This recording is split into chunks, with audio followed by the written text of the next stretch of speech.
Ethan, let's talk a little bit about networking. Now, you and I know from our experience in the company that networking is really important and possibly even a better way of marketing yourself than trying to buy ads and those sort of things.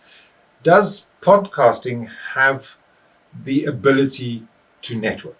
Yeah, so I think this is an honestly entirely underrated aspect of podcasting. Joining a networking session is one thing. You have the ability to talk to people. You can move from there, have a one-on-one afterwards. Those are very, very powerful.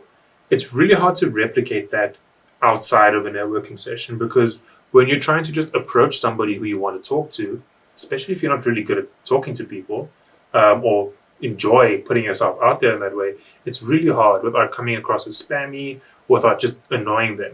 We've all had emails that we've sent to people that we know that they just keep ignoring because they don't have time for it, or there's no value for them.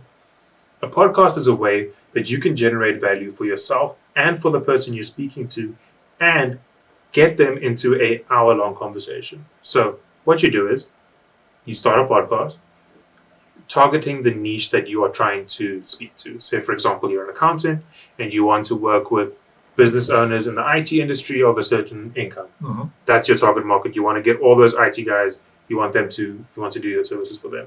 You can then use one of the many tools to discover new people, LinkedIn, all the other research tools that are out there. Find a list of people who you want to interview for your podcast. Figure out what is it that they can give to your audience that would be interesting to your IT group of people. Send them a message, get them into a podcast recording. Now you have the ability to sit for an hour long, have a conversation with this person, and make a friend, which is ultimately what you really want to do. So I've got an example of that. I, in another life, was a hypnotherapist, and I at some point thought, it's such a lonely thing to sit in a room and you see your client and you don't know what other hypnotherapists are doing.